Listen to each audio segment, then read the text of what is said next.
Bonsoir à tous et c'est un grand plaisir d'être ici encore avec vous dans cette émission à la recherche de l'amour. Certainement vous qui nous regardez, vous désirez la félicité sentimentale. Tous désirent la félicité sentimentale. Peut-être vous avez connu par le passé des déceptions, des échecs.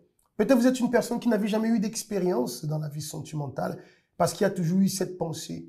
Est-ce que je peux tenir dans une relation? Est-ce que je ne vais pas souffrir dans une relation? Nous avons plusieurs cas. Ça, c'est une chose. Quel que soit votre cas, il y a toujours une solution. Vous pouvez avoir la félicité sentimentale. Tout le monde a droit à la félicité sentimentale. Bonsoir, Monique. Bonsoir. Bonsoir à vous tous. Il y a beaucoup de personnes qui s'annulent.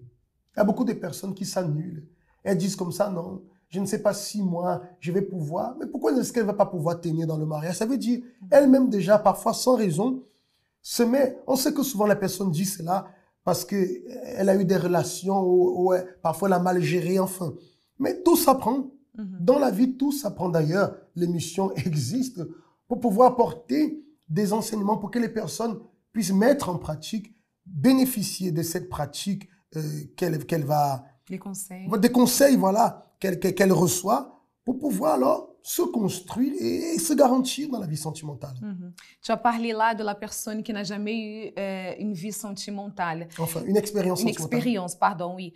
Et il y en a beaucoup de personnes qui sont comme ça. Elles ont peur et elles se... Comment on dit? Elles se diminuent, voilà, parce qu'elle n'a jamais eu une relation sentimentale. Elle se dit, ah, mais est-ce que moi, je vais pouvoir tenir dans un mariage? Est-ce que je vais pouvoir trouver quelqu'un? Est-ce que quelqu'un va s'intéresser à moi? Ou lorsque je serai avec quelqu'un, est-ce que je vais savoir à quoi parler? Il y a tellement de questions qui se posent et la personne, elle se diminue, elle se diminue à cause de son manque d'expérience.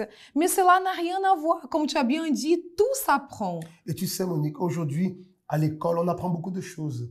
On apprend, on forme des ingénieurs, on forme des scientifiques, on forme des astrologues, on forme des avocats, on forme tant de personnes intelligentes et qui nous aident au quotidien. Mais on ne forme personne à la vie sentimentale. C'est un peu la jungle, je vais dire. Chacun doit un peu se débrouiller avec ce qu'il a vu, ce qui... C'est terrible. Et c'est pourquoi il y a tellement de personnes qui souffrent.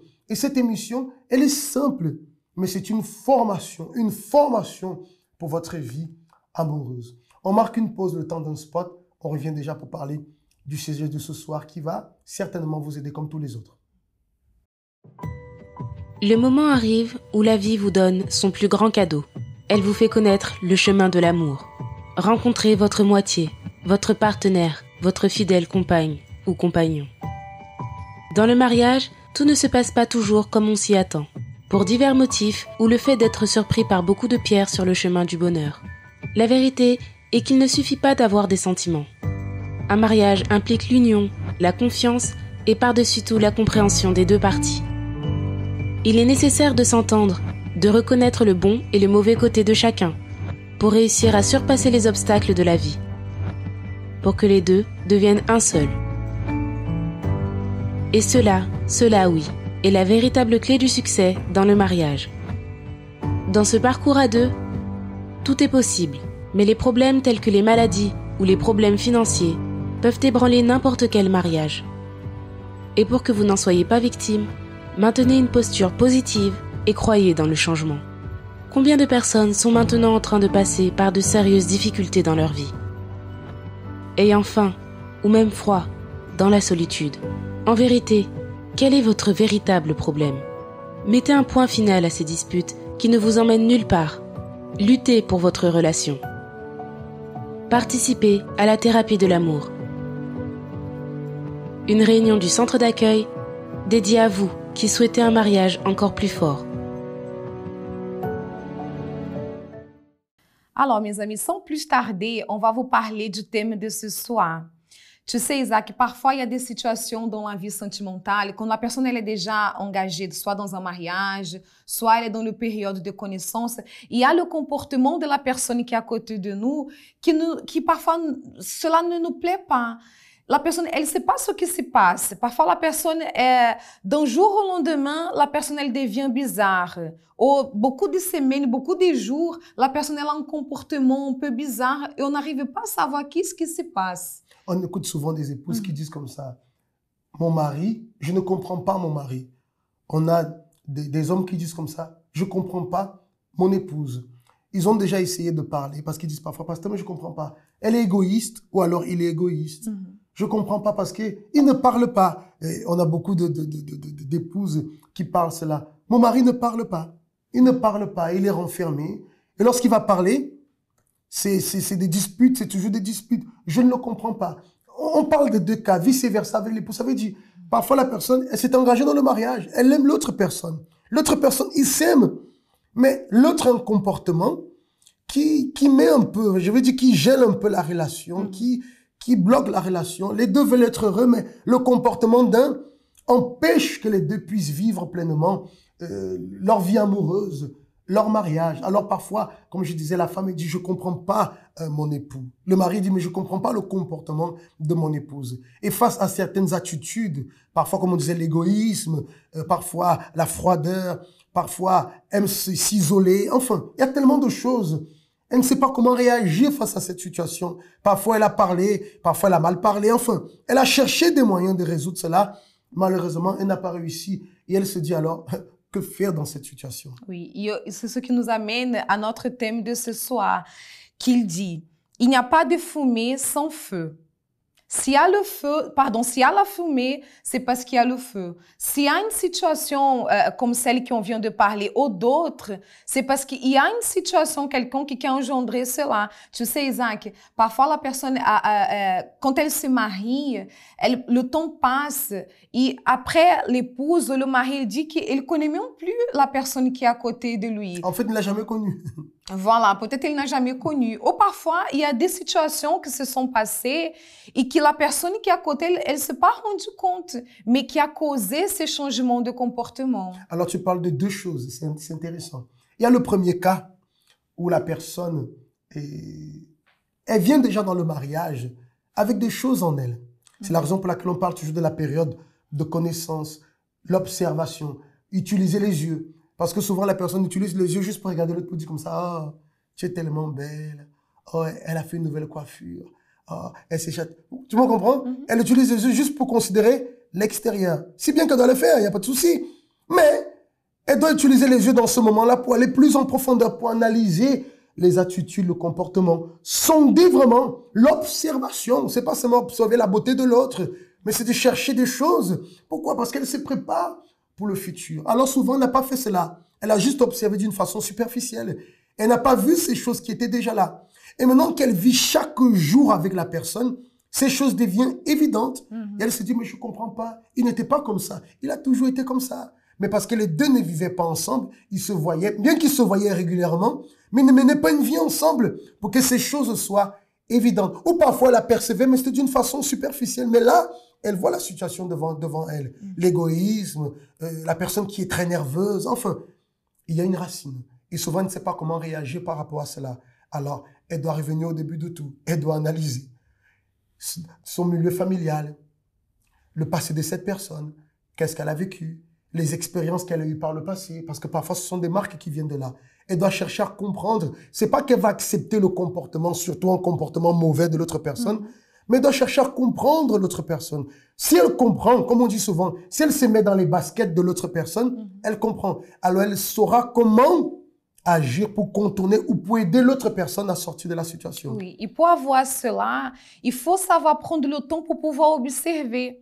Parce que parfois la personne, elle est fâchée, ah, mais lui, il ne parle pas. Elle n'explique pas ce qui se passe.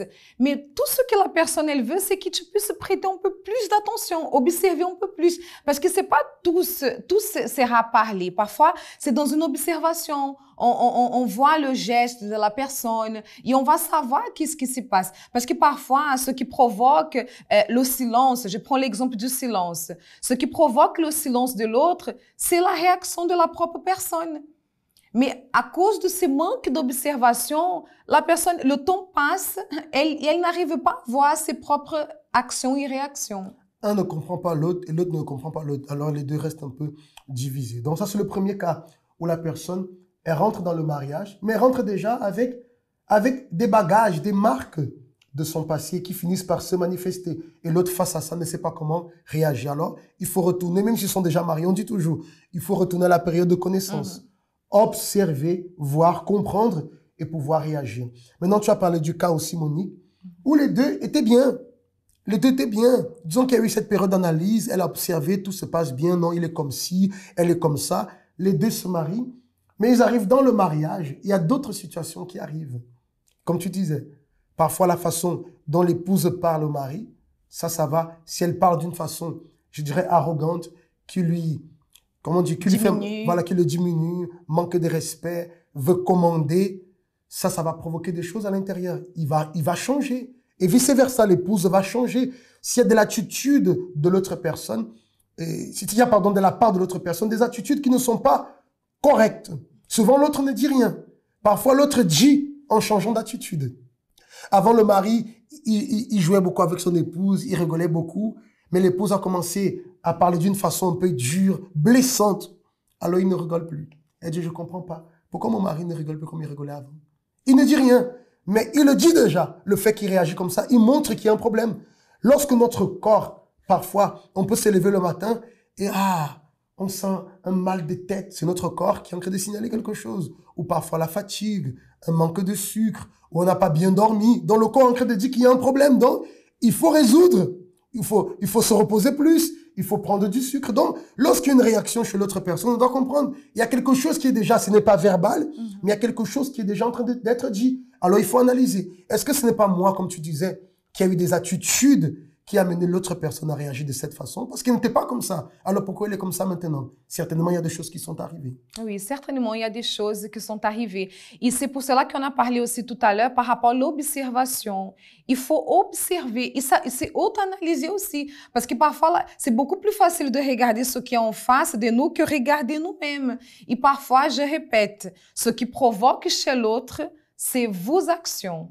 Effectivement, parfois, l'autre réagit. Ce n'est que la réaction à l'action de la personne. Donc, on analyse l'autre personne, mais on s'analyse aussi pour voir si on n'est pas la source finalement de ce comportement. Comme on a dit, il n'y a pas de fumée sans feu.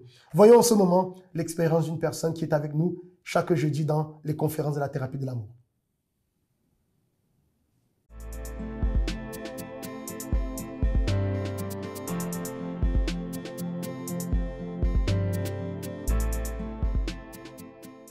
La thérapie d'amour, pour moi, c'est l'école. Parce qu'avant, je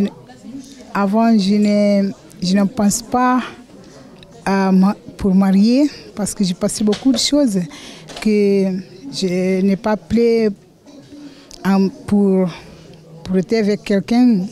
C'est juste pour rester avec mes enfants. Mais après les centre d'accueil avec la thérapie de l'amour, je pris beaucoup de choses que je ne connais pas, j'ai découvert beaucoup de choses et aujourd'hui, je suis là en bonheur avec, j'ai rencontré quelqu'un, je suis mariée, je suis heureuse avec mon mari. Avant moi, c'est un homme qu'il n'y a pas de confiance en moi-même, même que confiance pour ma femme. Et de là, je commençais à participer à la thérapie d'amour. Je commençais à entendre la parole des pasteurs, les paroles qui sortaient de l'hôtel. Je mettais en pratique et je commençais à changer moi-même. Et maintenant, il y en a beaucoup de confiance pour ma femme, même qu'elle partait 12 mois, 6 mois, j'étais tranquille parce que ma femme, elle est là, l'amant d'eux. Je confie en Dieu, confie au Seigneur Jésus-Christ, c'est tout.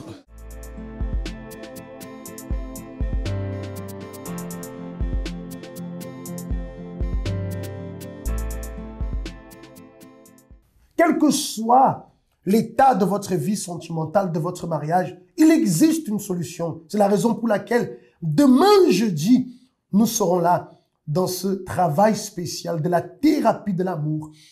Nous vous invitons à être présent avec nous. Quelle que soit votre situation, la solution existe parce que nous parlons de ces conseils qui sont importants.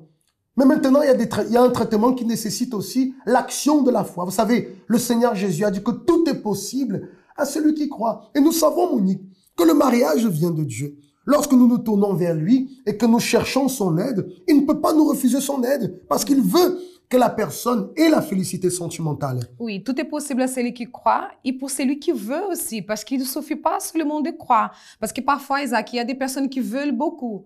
Elles croient beaucoup. Elles croient, non, je sais que Dieu le peut faire. Mais la personne, elle ne veut pas, elle ne s'engage pas. Elle ne prend pas, par exemple, le temps de venir investir dans la vie sentimentale à la thérapie. Peut-être vous êtes là, vous nous regardez, ça fait déjà un bon moment, que vous vous sentez même bénéficié par les conseils que vous entendez ici. Alors, pourquoi ne pas venir? Pourquoi ne pas donner ces pas de foi de venir et lutter pour votre vie sentimentale? D'ailleurs, nous sommes en train de parler à l'église de cet esprit de sortir. Sortez de cette situation. Arrêtez de vous lamenter. Arrêtez de vous plaindre. Sortez de cette situation parce que l'opportunité vous est donnée. Ici à Paris, au 254 rue du Faubourg Saint-Martin, à partir de 19 h, Monique et moi-même, nous serons là pour pouvoir vous accueillir. Ou là, au centre d'accueil d'Evry-Couronne, de Nantes et de Lyon. Vous avez ici le contact. Vous pouvez nous écrire, envoyer vos audios et avec plaisir, nous allons pouvoir vous répondre. Passez une très bonne soirée et rendez-vous alors demain.